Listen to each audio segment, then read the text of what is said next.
more on President Biden's budget and tax plans, we're now joined by former Representative Donna Edwards of Maryland. I can't wait to hear what Congressman Edwards has to say. And former U.S. Senator Judd Gregg. He represented New Hampshire as both senator and governor. So, Donna, it is progressive, right? I mean, do you grant us that? We could do more on the ultra wealthy, but at this point, if the 1% pay 42% of total taxes, it's a progressive system, tax system.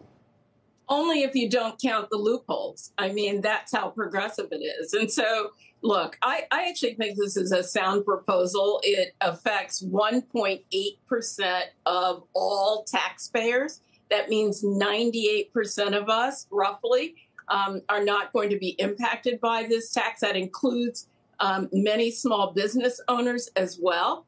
And again, it's about a 1.8% increase that would fund Medicare through the year 2050.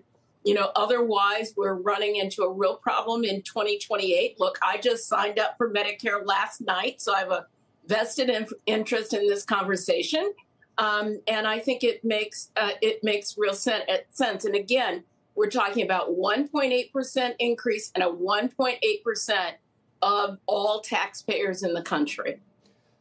Judd, I hear that the loopholes all the time. I need a better accountant. I don't have any loopholes. I mean, I am over 50%. What is Congresswoman Edwards talking? Do you have these loopholes? No, and it's really a straw dog argument because 85% of the income tax is paid by the top 10%. You just heard that 1% of the population pays 42%. Whether there are loopholes or not, it's an incredibly progressive system, and it basically means that people who have income are paying the income tax at a disproportionate rate if they're high income earners. But it's always, this proposal is cynical, it's political. The president knows it's not going to go anywhere.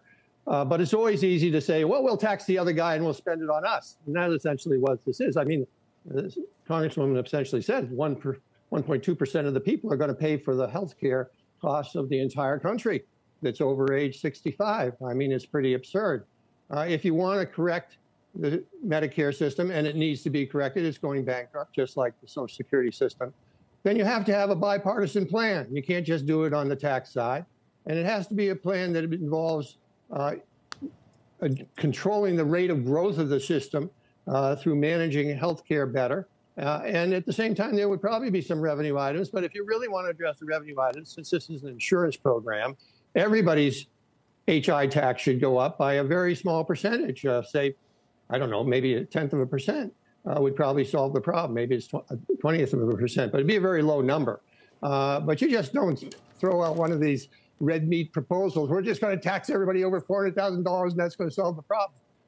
But it gets votes. I don't deny that. In fact, in Massachusetts, they just did that. They passed a referendum to put a surtax on everybody making more than $400,000. People were happy to vote for it. They weren't going to pay for it. The vast majority of people voted. But it truly is cynical, in my opinion, and it's political. And the president knows it's not going anywhere, as his party knows.